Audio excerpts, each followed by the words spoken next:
오늘 주실 하나님의 말씀 보겠습니다. 로마서 1장 18절에서 32절까지 말씀입니다. 신약성경 239쪽 혹은 240쪽 로마서 1장 18절로 32절 말씀을 윤현기 집사님께서 봉독해 주시겠습니다.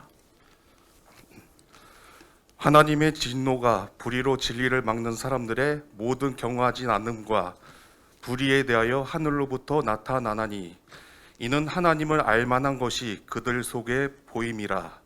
하나님께서 이를 그들에게 보이셨느니라.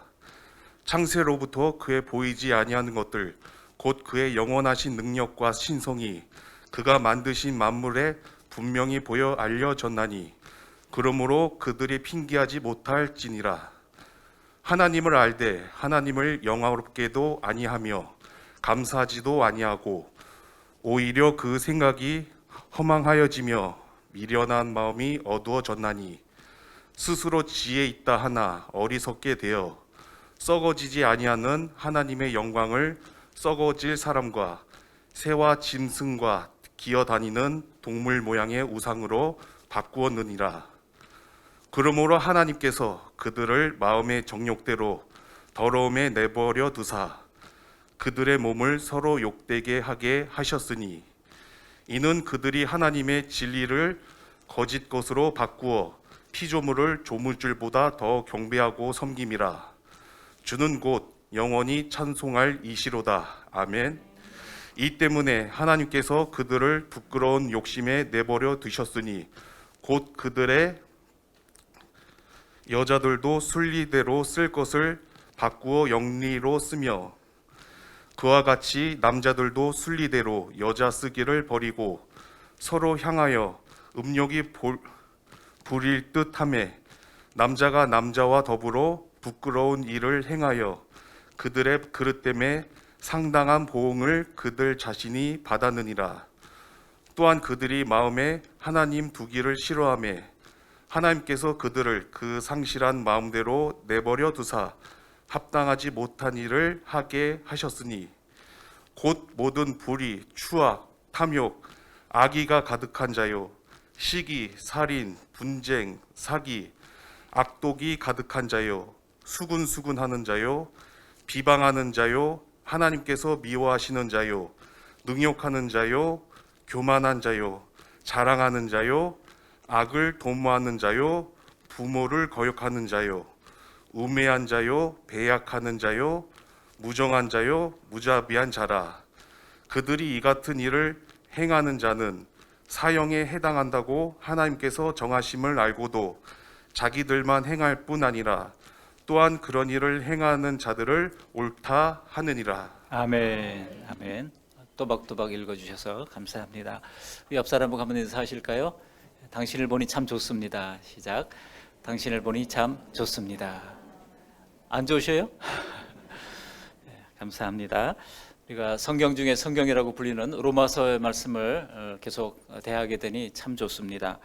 우리의 믿음이 말씀대로 바로 서서 우리 신앙생활의 불순물은 걸러내고 더 아름답게 빛나는 멋진 신앙인들 다 되시기를 주님의 이름으로 축복합니다.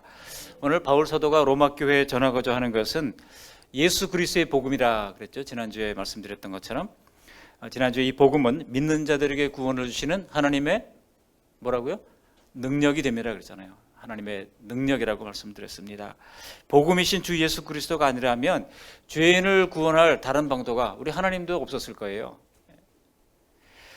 그렇다면 왜 이 복음만이 구원의 길인지 또 예수님만이 구원의 길인지 로마 사람들은 분명히 물을 겁니다. 거기에 대해서 사도 바울이 예상을 하고 오늘 그에 대한 답변을 내놓는 것입니다. 오늘은 이에 대한 답변으로 제일 먼저 하나님과 죄인의 심판 문제를 먼저 다루고 있습니다. 왜 복음만이 구원의 길입니까? 두 가지 대지로 함께 말씀을 나누고자 합니다. 첫 번째로 살아계신 하나님은 죄에 대해서 진노하시는 분이기 때문에 복음만이 구원의 길입니다. 두 번째로 지금도 하나님의 진노가 나타나고 있기 때문에 과거에서 끝난 것이 아니고 지금도 하나님의 진노가 나타나고 있기 때문에 우리는 복음만이 구원의 길임을 알아야 합니다.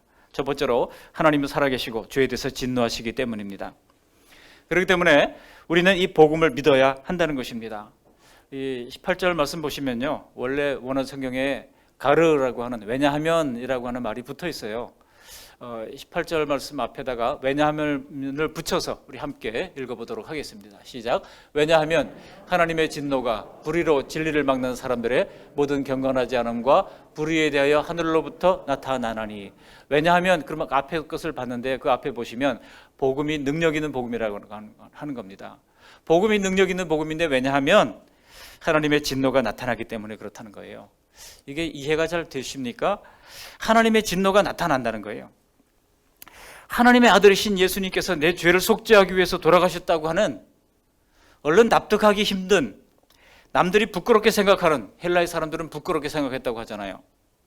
이 복음을 이해하고 믿기 위해서는 우리가 먼저 인정해야 할 것이 있습니다. 그것은 만물의 창조주이고 주관자이신 하나님이 살아계시다는 거예요. 하나님이 살아계십니다. 우리 옆 사람에게 한번 이야기해 보시겠습니다. 하나님은 살아계십니다. 시작. 하나님은 살아계십니다. 우리 어성수 형제 믿어요? 하나님은 살아계십니다. 그런 것 같아요? 아멘. 아유, 감사합니다. 하나님은 살아계십니다. 그렇습니다. 하나님은 살아계시다고 하는 사실을 인정해야 합니다. 만물의 창조주, 지금도 섭리하시는 하나님, 창조주, 창조만 하시고 열중시하고 계신 분이 아니라고 하는 겁니다. 지금도 하나님은 간섭하시면서 이 만물을 운행하시고 돌리고 계십니다. 그리고 그 하나님은 불의로 거역하는 사람들에 대해서 진노하시는 무서운 하나님이라고 하는 거예요. 그럼 분명히 사람들은 그렇게 얘기할 겁니다. 아니, 나는 하나님 본 적도 없는데 어디 계시냐. 여기에 대해서 사도 바울이 지금 반론을 하는 겁니다. 당신은 이미 하나님이 계시다고 하는 것을 당신의 양심으로 알고 있어. 그 얘기를 지금 하는 거예요. 우리 19절 말씀 함께 읽어보십니다. 19절. 이는 하나님을 알만한 것이 그들 속에 보임이라. 하나님께서 이를 그들에게 보이셨느니라. 보이셨느니라. 오늘 본문에도 계속 보여주셨다고 하는 말이 여러 번 나오는데요. 19절에도 보면 그들 속에 보임이라. 하나님께서 이를 그들에게 보이셨느니라. 그렇게 계속 20절에도 분명히 보여 알려졌다. 그렇게 말씀하고 있는데요. 이게 바로 계시입니다. 하나님이 보여주시는 것, 이게 계시예요. 계시라고 쓸 때 한자어를 풀어보면 볼계자 볼시자예요. 하나님은 우리에게 하나님이 존재를 보여주셨습니다. 자연 만물을 통해서 보여주신 것을 자연계시라고 하고 성경을 통해서 보여주신 것을 성경계시라고 합니다. 이것은 추구 종교와 완전히 다릅니다. 추구 종교는요, 신이 꼭꼭 감추어 있어요. 그 신을 사람들이 열심히 찾아가는 겁니다. 그 대표적인 추구 종교가 불교 같은 거예요. 계속 읽고 또 찾아가고 돌을 닦고 하지만 좀처럼 찾기가 어려운 것이죠. 그런데 우리 하나님은 자기를 드러내기를 원하십니다. 보여주시기를 원하십니다. 계시하기를 원하십니다. 그래서 그렇게 충분히 자연 만물을 통해서 계시해 주셨기 때문에 핑계할 수 없다고 말씀하고 있는 것입니다. 우리가 핑계할 수 없는 이유, 너희가 하나님 모른다고 하는 것은 다 핑계뿐이라고 주님께서 말씀하시죠. 우리 20절 말씀, 오늘 본문 20절입니다. 함께 읽어보시겠습니다.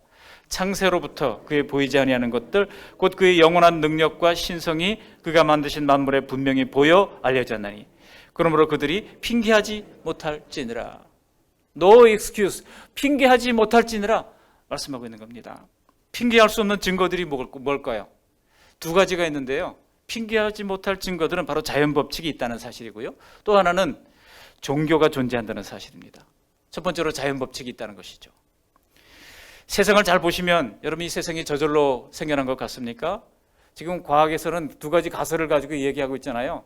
우연히 어떻게 하다 보니까 생겨났을 것으로 생각합니다. 또 하나의 가설은 이게 어떤 인텔리전트 비잉이 어떤 아주 굉장히 지혜로운 어떤 전능한 존재가 계획을 가지고 디자인해서 이 세상을 만들었다는 겁니다. 근데 어떤 것이 더 합리적일 것 같습니까? 우연히 이루어졌을 것이 더 합리적일 것 같습니까? 아니면 우리가 믿는 것처럼 창조자 하나님이 계획을 가지고 세웠다고 하는 것이 더 합리적일 것 같습니까? 우리 이성적인 기준으로도 하나님께서 하나님께서 전능하시고 지혜로우신 하나님께서 만드셨다고 하는 것이 훨씬 더 합리적이라고 하는 것입니다. 그래서 하나님은 자연과 우리 양심과 역사 이런 것을 통해서 하나님의 존재를 우리에게 충분히 알아들을 수 있도록 계시해 주셨다는 겁니다. 이것은 비록 죄인으로 태어났다 할지라도 이를 통해 하나님을 경외하며 악을 억제하도록 하기 위한 것입니다. 안 믿는 분들도 뭐라고 그럽니까? 안 믿는 분들도 하늘 무서운 줄 알아야지. 또 하늘이 두렵지 않냐? 이런 말을 하잖아요. 이것은 우리 마음속에 이미 이 하나님의 존재, 절대자의 존재를 반영하고 있음을 보여주고 있습니다. 과학이 발달하면 할수록 이 온 우주가 어떤 지혜로운 전능자에 의해서 생겨났다고 하는 것을 점점 사람들은 이해하게 되고 그것이 더 합리적인 것을 알게 됩니다. 지금 미국 나사에 가면요, 우리나라의 또 저쪽 남쪽에 나로도에 가면 우주선을 막 쏘아 올리잖아요. 그래서 우주로 막 우주 개발 경쟁이 지금 전 세계가 한창인데 우리나라도 좀 뒤늦었지만 뛰어들어서 지금 일들을 하고 있습니다. 거기 수많은 과학자들이 계산을 하고 엄청난 공식들을 분석을 해가지고 궤도를 잡아서 쏘아 올리잖아요. 그리고 또 심지어 어떤 것들은 다시 돌아오기도 하잖아요. 여러분, 그런 과학적 성과가 가능하기 위해서는요, 이 자연 만물이 정교한 법칙으로 의해서 운행이 되어야만 가능한 겁니다. 지구가 정확하게 그렇게 하루 24시간 자전하고 또 1년 365일 공전하고 하는 이 과정을 정확하게 해줘야 그런 계산이 한치도 빈틈없이 움직이는 것이지, 만약 그게 제멋대로 움직인다 그러면 우주선을 쏘아올 수 없습니다. 어떻게 합니까? 그러니까 세상이 처음부터 그런 정교한 법칙으로 설계되었다는 겁니다. 과학이라고 하는 것은 인간이 겨우 그것을 일부 찾아내서 사용하는 것이 과학적 성과일 뿐인 것입니다. 하나님은 만유의 주인이시고 주님의 뜻대로 세상을 통치하고 계십니다. 만약 하나님이 인간 역사에 악을 그냥 방치해놨다면 우리는 벌써 사라졌을 거예요. 소돔과 고모라가 사라졌듯이 사라지고 말았을 겁니다. 물론 하나님께서는 이런 악한 세력도 조정해 가시면서 종말까지 섭리해 나가십니다. 여러분, 이 우주 어디를 보아도 이 세상이 주인 없는 땅이라고 여겨질 수 있습니까? 우리가 살고 있는 이 칠전동만 하더라도 둘러보면 얼마나 아름다운 것이 많은지 몰라요.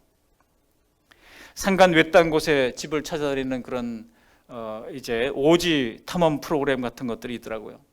제가 우연히 봤는데요, 몇 시간 걸려가지고 어떤 집을 발견하면 사람들이 좋아가지고 막 달려가서 카메라를 들이대고 PD가 막 주인 계십니까 찾는데 대부분 사람이 없어요. 근데 재밌는 것은 사람이 완전히 떠난 집하고 잠시 어디 다 내려간 집하고는 차원이 다릅니다. 어떻게 다를까요? 그래도 주인이 있는 집은 뭔가 사람 사는 흔적이 남아있고 뭔가 그래도 깨끗하고 정돈이 돼 있고 이렇지만은 주인이 완전히 떠난 곳은 누가 들어간 것도 아닌데 먼지가 수북히 껴있고 곰팡이가 슬어있고 거미줄이 잔뜩 쳐져 있고 그렇다는 겁니다. 같은 빈집이라도 주인이 떠난 집과 주인이 있는 집은 이렇게 차원이 다른 것입니다. 집주인이 있으면 관리를 하잖아요. 이 우주의 질서는 하나님이 관리하시는 겁니다. 그래서 여러분, 이 우주의 질서를 보면은요, 과학자들이 얘기하는 이 법칙과 정면 위배돼요. 첫 번째 원칙은 연력학 이제 법칙이죠. 연력학 1법칙이 뭡니까? 에너지 보존 법칙이잖아요. 그리고 연력학 2법칙이 소위 두 번째 법칙이라고 하는 것인데, 이것은 소위 엔트로피 증가의 법칙, 무질서도 증가의 법칙이라고 하는 겁니다. 잉크를 이렇게 이제 물에다가 딱 떨어뜨리면 이게 쫙 퍼져나가잖아요. 잉크는 잉크대로 물은 물대로 있어야 질서가 있는 건데 이게 쫙 퍼져나가잖아요. 그러는 것처럼 무질서도가 자연 상태에서는 증가한다는 거예요. 여러분이 그 잣대를 가지고 그 법칙을 가지고 이 세상을 한번 보십시오. 과연 그런가? 1년 4계절이 있고 다 인간들이 어지러 놓은 것 하나님께서 다 정리해 주시고 또다시 이렇게 아름다운 하늘을 보게 하시고 아름다운 자연 만물이 때가 되면 꽃도 피고 열매도 맺게 하시잖아요. 이거 누가 관리하는 겁니까? 하나님이 관리하고 계신 것입니다. 그러니까 인간이 도저히 핑계할 수 없는 이런 증거가 있다는 것입니다. 그런 증거가 있음에도 불구하고 가진 핑계를 대면서 그래도 믿지 않는 사람들에 대해서는 하나님이 엄중히 진노하신다는 것입니다. 반면에 하나님을 인정하고 하나님의 소유가 된 사람들은 누가 관리하여? 주인이신 우리 하나님이 끝까지 관리해 주실 것입니다. 지금도 팽창하고 있다는 이 상상할 수 없는 광대한 우주와 지구에 가득한 정교하고 아름다운 생명체들이 무엇을 말해줍니까? 하나님은요, 우리 생명체 개체 하나하나까지 다 돌보시고 간섭하시는 분이십니다. 이 지구에 78억 명의 인간이 있다고 하는데요, 그 사람 하나하나를 주님께서 다 알고 계시고 통치하시는 전능자 하나님이라고 하시는 것입니다. 그런데 만약 하나님의 관심이 이런 어떤 광활한 우주에만 있다면 우리는 소외될 수 있을지 몰라요. 우리 하나님의 관심은 광대한 우주보다도 우리 각 사람 한 사람 한 사람을 더 소중히 여긴다고 하는 것입니다. 우리 옆 사람에게 이렇게 한번 얘기해 보시기 바랍니다. 당신은 하나님이 소중히 여기는 사람입니다. 시작. 당신은 하나님이 소중히 여기는 사람입니다. 믿으십니까? 내가 소중히 여기기 이전에 하나님이 소중히 여긴다고 하는 겁니다. 그러므로 저 하늘에 만물을 만드신 창조주가 계신다 한들 나와 무슨 상관이 있으랴? 그런 말 하지 마시기 바랍니다. 더구나 우리는 하나님의 소유된 백성이기에 주님께서 반드시 우리를 관리해 주실 것입니다. 결코 나 혼자 하는 것이 아닙니다. 그렇기 때문에 우리의 삶이 가난하든 부하든 병들었든 건강하든 성공했든 실패했든 하나님께 속해 내 인생의 집이 하나님의 은혜의 손 아래서 움직여지는 것입니다. 그래서 내 인생의 집을 하나님께 그 경영권을 맡겨드렸다면 염려하지 마시기 바랍니다. 주인이 가꾸시는 집이니 주인이신 하나님께서 고치고 다듬어서 아름답게 빚어 가실 것입니다. 이렇게 우리가 핑계할 수 없는 이유는 자연법칙이 존재한다는 것이. 두 번째 핑계할 수 없는 이유는 바로 사람들이 가지고 있는 종교성이라고 하는 것입니다. 하나님을 믿지 않는 사람들도 자기만의 종교를 만들어서 믿잖아요. 이것이 바로 인간이 하나님이 계시다고 하는 것을 알고 있다고 하는 빼박 증거라는 겁니다. 여기 21절에도 분명히 말씀하고 있잖아요. 하나님을 알되로 시작하잖아요. 하나님을 알되. 인간 모두가 다 하나님을 안다는 겁니다. 근데 핑계할 수 없는 여러 가지 이유를 이야기하고 있잖아요. 너희들이 하나님이 없다면서 왜 그런 종교 행위를 하느냐라고 지금 사도 바울이 되치기 질문을 하는 것입니다. 여기 21절 이하 23절 말씀을 보시면 분명히 하나님을 알면서도 하나님을 부인하는 사람들이 알고 보니까 결국은 다른 무언가를 다 섬기고 있다는 겁니다. 인간 역사와 종교의 역사는 분리할 수 없이 처음부터 같이 공존했습니다. 왜냐하면 하나님 인간을 창조하실 때 하나님과 교통할 수 있는 그런 신의식, 신인식을 우리 양심 가운데 심어주셨기 때문입니다. 사람이 하나님을 모시고 예배하기를 거절했지만 비어있는 그 자리에 공허함이 너무나도 큰 나머지 사람들은 또 다른 종교를 만들어가지고 또 다른 신들을 만들어서 심지어 사람보다도 열등한 어떤 짐승 모양 또 우상의 모양을 만들어서 거기에 섬기며 헛되게 살게 되었다는 것입니다. 그렇지만 그런 인간의 종교심마저도 이기적인 욕망으로 타락했기 때문에 그 예배는 우상신이 되어버린 것이고, 여러분 우상 숭배하는 것도 다 자기를 위한 것이지 우상에게 영광을 돌리고 우상을 경배하고 우상을 경외하기 위해서 우상 숭배하는 사람이 있던가요? 아닙니다. 우상 숭배하는 사람들 잘 관찰해 보세요. 누가 그 신을 사랑합니까? 누가 그 신을 경외합니까? 누가 그 신을 영화롭게 합니까? 다 자기가 복받고 내 사업 잘 되고 자식들이 잘 되고 사고 없이 안전하기 위해서 우상을 숭배하는 거 아니겠습니까? 우상을 숭배하는 목적도 다 자기 자신을 위해서예요. 그래서 출애굽기에서 10계명을 주실 때 우리 하나님이 뭐라고 말씀하십니까? 제2계명에 너를 위하여 새긴 우상을 만들지 말라고 그랬어요. 사람들이 우상을 새긴 이유가 뭐라고요? 너를 위하여입니다. 너를 위하여 새긴 우상을 만들지 말라 말씀하고 있는 겁니다. 여러분 우리의 신앙은 어떻습니까? 우리의 신앙이 단지 내가 잘 되는 거, 또 내 자식들이 잘 되는 거, 안전한 거, 이것만을 위해서 우리가 신앙생활을 한다 그러면 우상 숭배와 하등 다를 것이 없는 것입니다. 우리의 예배와 우리의 신앙생활은 하나님을 영원롭게 하는 거예요. 하나님을 영원롭게 하는 것, 하나님을 사랑하고 하나님을 경외하는 것에 있는 것이지 우리가 뭐 잘 먹고 잘 사는 것을 위해서 우리가 신앙생활하는 것이 아니라고 하는 것입니다. 북이스라엘 나라도 보면은 하나님을 금송아지 형상으로 바꾸어 놓고는 복이나 달라 그러면서 우상처럼 섬겼잖아요. 우리가 하나님을 섬기되 우상 숭배 차원의 죄성을 뛰어넘으려면 바로 예수님의 복음을 통해서만 그것이 가능하다고 하는 것입니다. 우리 예수님이 말씀하신 그대로예요. 우리 예수님이 요한복음 14장 9절에서 이렇게 말씀하셨습니다. 함께 읽어보시겠습니다.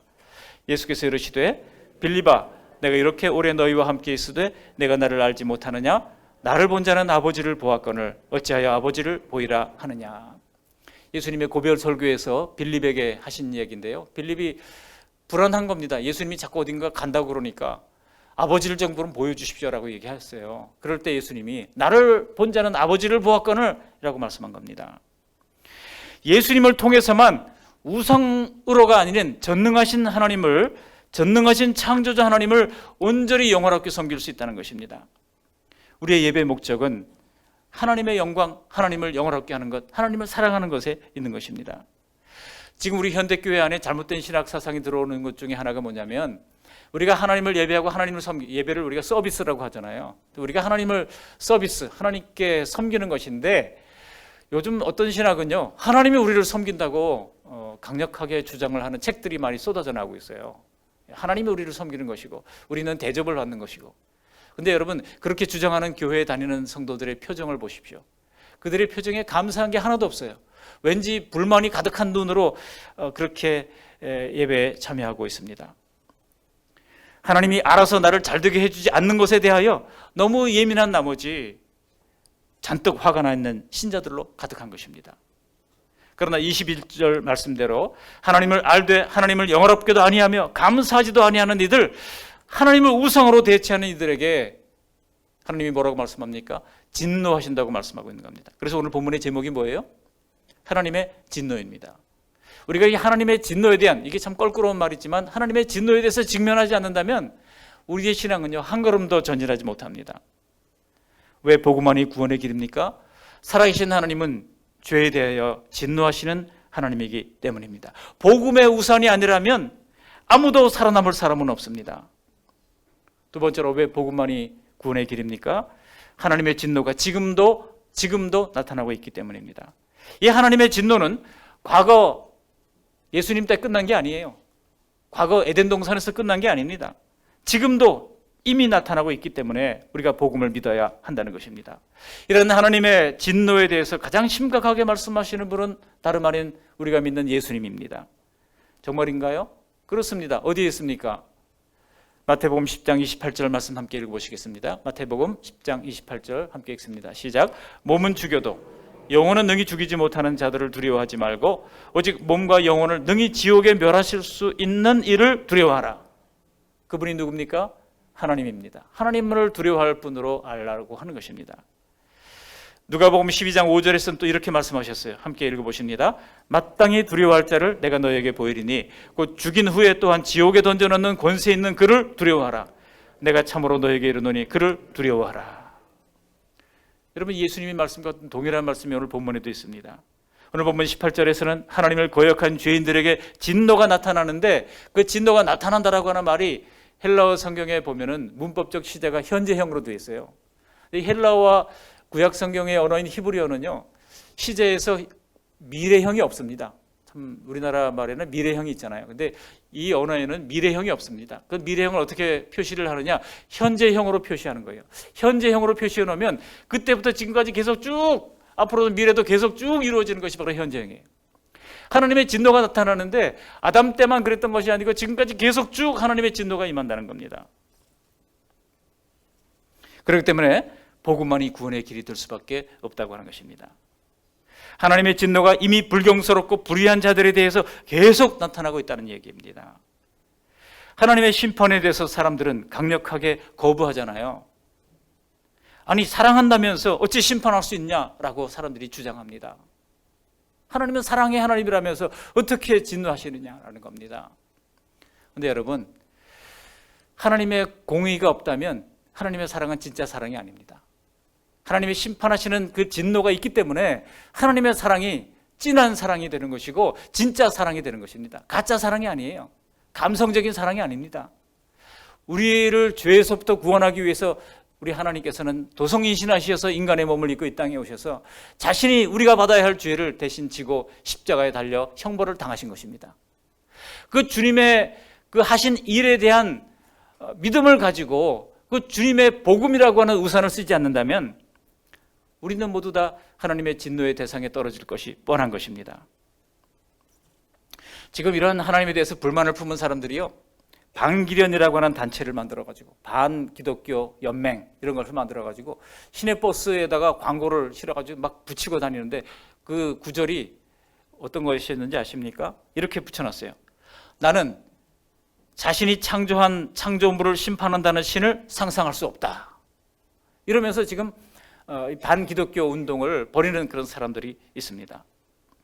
여러분, 하나님이 설득을 해서 교화를 시켜서 사랑만으로 수많은 범죄자들을 변화시킬 수가 있었다면 하나님은 인간을 심판하지 않으실 것입니다.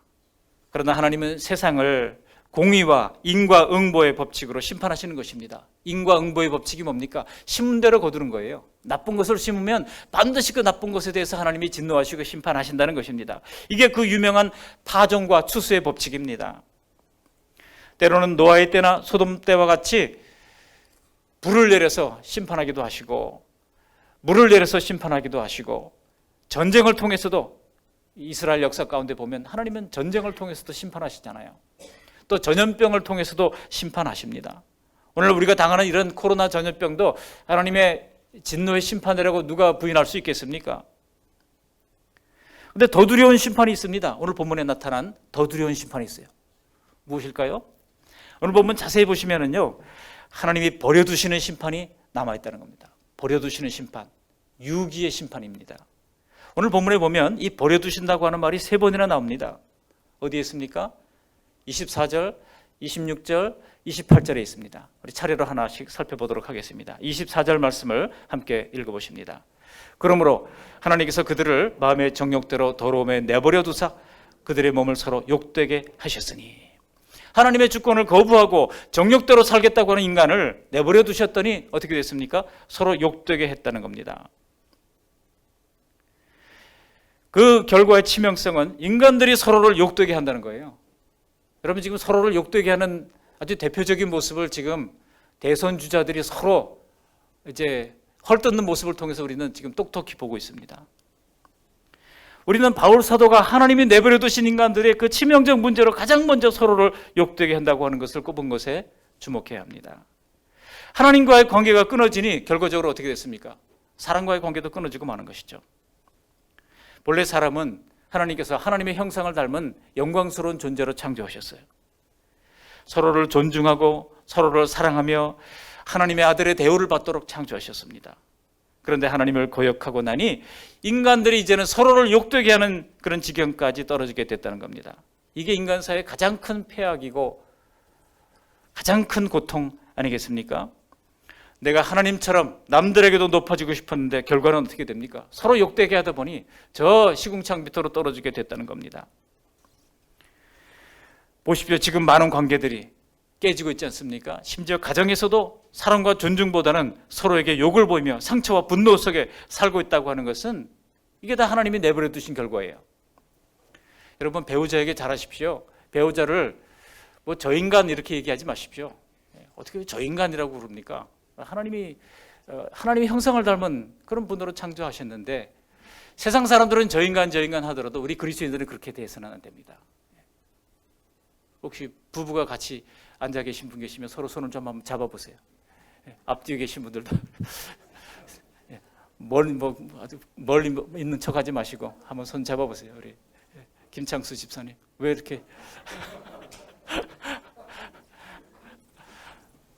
여러분, 가정에서부터 깨어지는 관계가 얼마나 많은지 몰라요. 가정에서 서로 존중히 여길 수 있어야 합니다. 알고 보니 불쌍한 사람들 아닙니까? 우리 옆 사람에게 한번 이렇게 얘기해 보세요. 알고 보니 불쌍합니다. 시작. 알고 보니 불쌍합니다. 불쌍하니까 우리 서로 같이 손잡고 갈 수밖에 없는 거예요. 여러분, 인간의 죄가 이처럼 서로를 욕되게 하는 상태까지 떨어지게 됐다는 겁니다. 근데 이게요, 이게 교회 안에도 이게 들어올 수 있어요. 가정에서뿐만 아니라 교회 안에도 이런 것이 들어올 수 있습니다. 우리가 정정 우리의 심령 속에 예수님을 구주와 주님으로 모셨다고 하면 서로를 욕되게 하는 이런 일들은 그쳐야 하는 것입니다. 두 번째 내버려 두었다는 표현이 26절에 나오는데요. 우리 26절 말씀 함께 읽어보십니다. 26절. 이 때문에 하나님께서 그들을 부끄러운 욕심에 내버려 두셨으니 곧 그들의 여자들도 순리대로 쓸 것을 바꾸어 영리로 쓰며.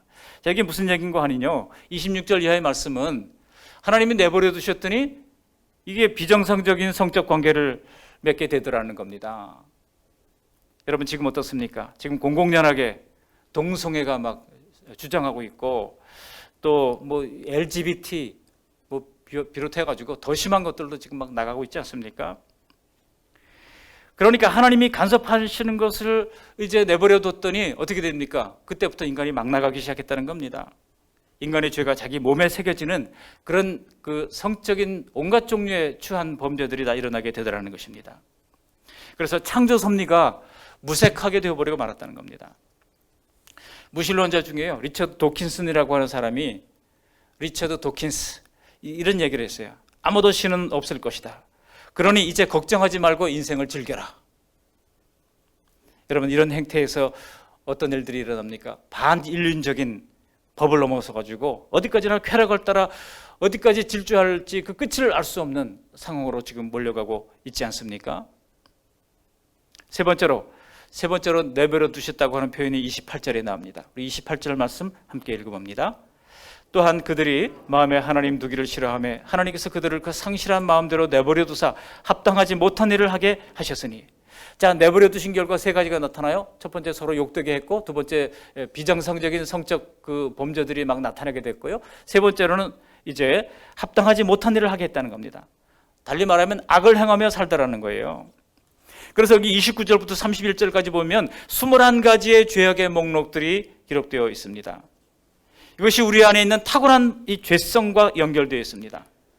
이게 예수 믿는 다음에도 그대로 남아있다는 겁니다. 여러분, 한번 잘 읽어보세요. 그 중에 하나라도 내게는 해당되지 않는다고 자신할 수 있는 분들이 있습니까?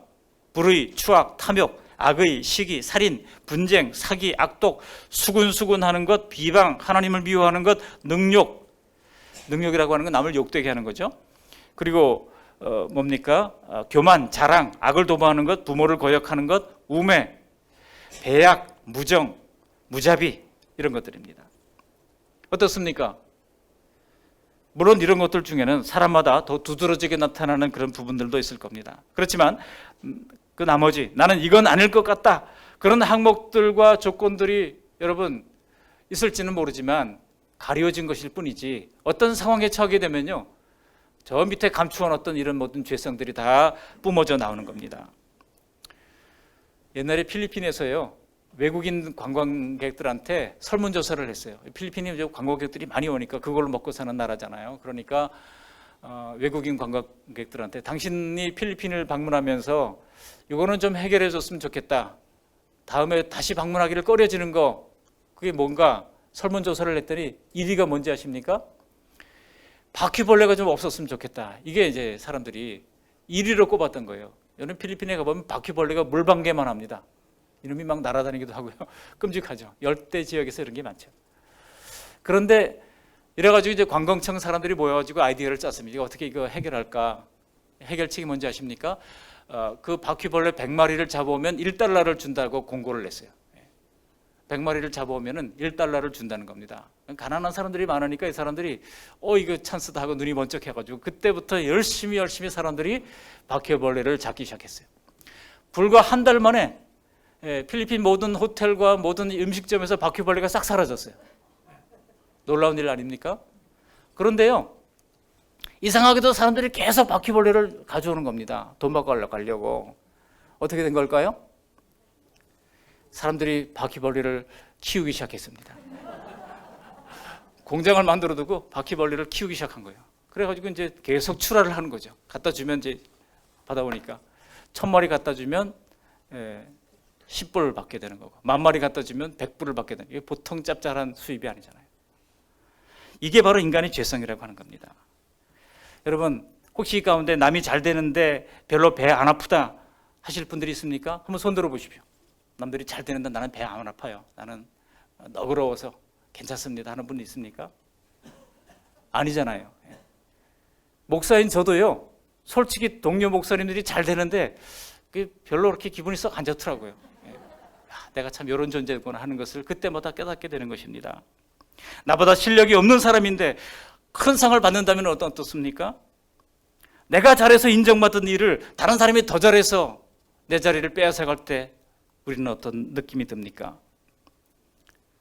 죄의 목록 중에 단 한 가지도 내게 해당이 안 되는 것은 없습니다. 사람들은요, 극단적인 상황에 처하면은요, 내가 눌러놓았던 모든 이런 죄성들이 막 터져 나오는 겁니다. 오징어 게임이 하도 유행한다 그래가지고 제가 30분 만에 이해할 수 있는 오징어 게임 요약 스토리, 이게 유튜브에 놨더라고요. 그래서 제가 오징어 게임 9번 그걸 다 볼 수는 시간은 없고 그래가지고 30분 동안 열심히 해봤어요. 도대체 무슨 얘기인가. 그랬더니요, 그걸 보니까 좀 끔찍한 얘기 아닙니까? 다 이 루제들이 모여가지고 이 사회 마이너리티로 떨어진 사람들이 모여가지고 말이죠. 이 사람들이 어떻게든 그 자신의 인생 역전을 해볼까 모인 사람들은 아니에요. 그런데 그 게임 중에는 서로 상대방을 죽여야 내가 사는 것들이 있더라고요. 그 위기 상황에 닥치니까 사람들이 어떻게 합니까? 속입니다. 죽입니다. 귀신이 무섭다고 사람들이 얘기하지만 알고 보면 귀신들도 사람이 더 무섭다 그럴 것 같아요. 인간의 죄는요, 그냥 다소 나쁜 상태가 아닙니다. 매일 뉴스에 나오는 끔찍한 범죄들과 본질상 다를 것이 없을 만큼 나쁜 것이 인간의 죄인 것입니다. 이것을 칼빈 선생님이 뭐라고 그러는지 아십니까? 전적 부패라고 그랬어요. 전적 부패, total depravity. 전적으로 부패했다는 겁니다. 인간이 스스로는 개선할 수 없을 만큼 부패했다는 겁니다. 하나님이 그 인생의 고삐를 잡아주지 않는다면 그 인생은 그 인격과 삶을 이 죄성이 점령하게 되어 있는 것입니다. 겉으로 교양 있게 사는 것 같은 사람도 죄성 아래 들끓는 속은 다 마찬가지라는 겁니다. 그런데 그렇게 사는 것은 종말론적인 지옥의 심판과 다를 것이 없다는 것입니다. 야고보 사도가 혀의 죄에 대해서 이야기하기를 지옥불이라고 얘기하잖아요. 한번 같이 읽어보실까요? 야고보서 3장 6절. 혀는 곧 불이요 불의의 세계라. 혀는 우리 지체 중에서 온몸을 더럽히고 삶의 수레바퀴를 불사르나니 그 사르는 것이 지옥불에서 나느니라 그랬습니다. 말로 지옥을 경험하게 된다는 겁니다. 사울 왕은요, 다윗에 대한 시기심으로 일생을 지옥불 속에서 지내야 했습니다. 다윗은 어떻습니까? 다윗은 밧세바와의 간음을 통해 가지고 나머지 인생을 다 지옥불 속에서 보내야 했습니다. 자녀들이 서로 죽고 죽이는 그런 고통을 당해야 했던 겁니다. 죽어서도 이 죄성이 바뀌지 않기 때문에 영원히 지속되는 심판이고 지옥불인 것입니다. 종말론적 심판에 이르기 전엔 지금도 이 죄성으로 살기 때문에 이 죄성의 지배를 받을 때는 지옥과 별로 다름없는 삶을 살게 되는 것입니다. 그러니까 복음이 아니라면 결코 이 죄악의 결과인 불행을, 심판을 변화시킬 수가 없다는 것입니다. 인간이 영원히 해결하지 못할 죄악의 문제를 오직 하나님이 친히 도성이신하셔서 오셔서 죄값을 치르시는 것으로 해결해 주신 것입니다. 바로 그러니 이 사실을 믿기만 하면, 하나님이 내 죄를 대신 벌받아 주신 것을 믿기만 하면 모든 죄를 용서하시고 의롭다고 선포해 주시는 것입니다. 그러므로 예수님의 복음을 믿는 우리에게도 본성과 인격에 뿌리 박힌 죄성을 우리는 여전히 심각하게 다룰 필요가 있습니다. 혹시 아직도 자기 죄를 남에 비해서 상대적으로 괜찮다고 생각하시는 분들이 있습니까? 오직 하나님의 자비와 하나님의 은혜를 구하시기를 바랍니다. 성령께서 내 죄의 뿌리를 비춰주시면 이거는요, 상대적인 게 아니에요. 하나님 앞에서 볼 때 다 똑같은 절대적인 죄인 것입니다. 50보 100보예요. 그것이 내게는 죄의 경험을 통해서 성령께서 정확하게 지적해 주시는 것입니다. 우리도 때때로 하나님 앞에 21가지 죄의 목록 중에 뭔가 걸리는 것들이 있을 겁니다. 하나님이 계속 말씀을 통해 회개를 종용하실 때에 여러분 그 앞에, 하나님 앞에 회개하고 눈물로 고백하고 애를 쓰면서 때로는 끌려갔다, 때로는 넘어졌다 반복하면서 그 죄를 벗어나기 위하여 안간힘을 쓰면서 끝까지 가는 겁니다. 여러분, 바울 사도 같은 사람도 이런 탄식이 터져 나왔잖아요. 로마서 7장 24절에 뭐라고 그랬겠습니까? 우리 같이 한번 읽어보실까요? 오호라, 나는 공고한 사람이로다. 이 사망의 몸에서 누가 나를 건져내랴. 그렇지만 여러분, 그렇게 애쓰는 사이에 비로소 내가 나를 바르게 인지하게 되는 것입니다. 내 안에 정말 선을 행할 능력이 조금도 없구나. 내가 원하는 것은 정말 악이로구나. 그런데 거기까지 가야 예수님이 왜 그렇게 처절하고 참혹한 형벌을 대신 당하셨는지를 비로소 깨닫게 되는 것입니다. 우리 주님이 십자가에서 당하신 영혼과 육체의 형벌이 결코 내 죄보다 절대로 과장된 대가를 치르신 것이 아니에요. 내 죄에 대한 합당한 대가를 우리 예수님께서 십자가에서 처절하게 당하신 것입니다. 이 내 안의 죄의 뿌리에 뱀처럼 고개를 쳐들고 항상 올라오는 것이 있다고 하는 것을 모르게 되면 우리 자신을 속이는 겁니다. 나 자신을 어떤 때는 굉장히 나이스한 사람으로 생각해요.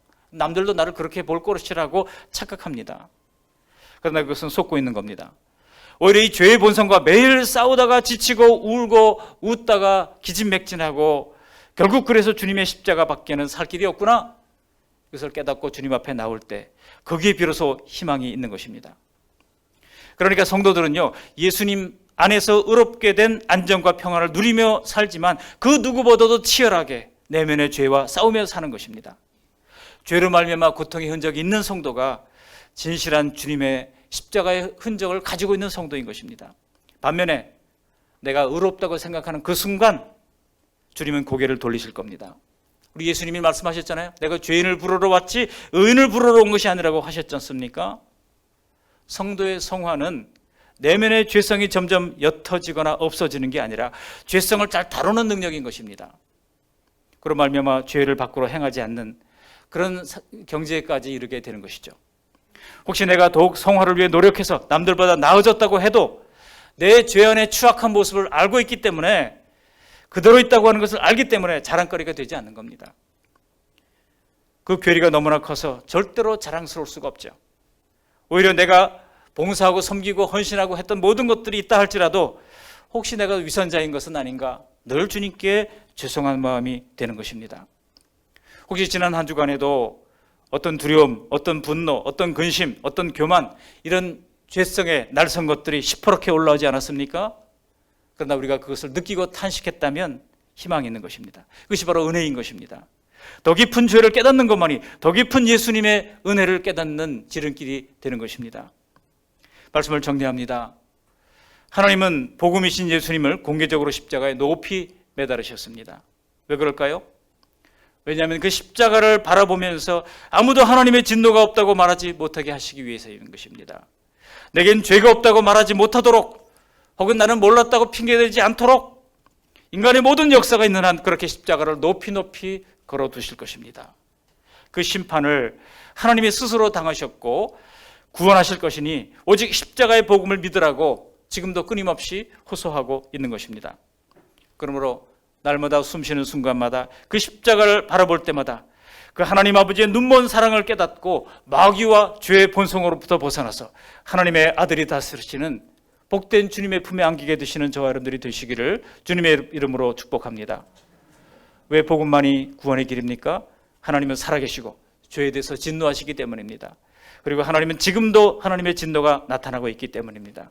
그러므로 인간의 노력으로는 이 죄성을 다스릴 수 없음을 인정하시고 주님께서 날 위해 하나님의 진노의 심판을 대신 받아주신 그 십자가의 은혜를 바라보면서 사모하는 우리 모두가 되시기를 주님의 이름으로 간절히 축원합니다. 아멘. 고마우신 하나님 아버지, 어리석은 자는 그의 마음에 이르기를 하나님이 없다 하도다. 그들은 부패하여 가증한 악을 행하며 선을 행하는 자가 없도다. 시편 53편 말씀처럼 에덴에서 아담의 전적 타락 이래로 그 죄의 영향력 아래 놓인 우리 인생은 무서운 하나님의 진노 아래 놓인 가련한 존재였음을 깨닫게 하시니 감사합니다. 또한 그 하나님의 엄중한 진노로부터 우리를 가리어 주시는 예수 십자가의 복음의 우산을 쓰게 하심을 감사합니다. 그 복음을 믿는 믿음으로 허물과 죄로 죽었던 우리를 살려주신 말로 형용할 수 없는 하나님 아버지의 십자가 은혜를 날마다 숨쉬는 순간마다 바라보면서 주님의 선하신 통치 아래 거하는 복된 인생 다 되도록 날마다 이끌어 주시옵소서. 나 같은 죄인을 오래 참아주시는 우리 구주 예수님의 이름으로 감사하며 기도합니다. 아멘.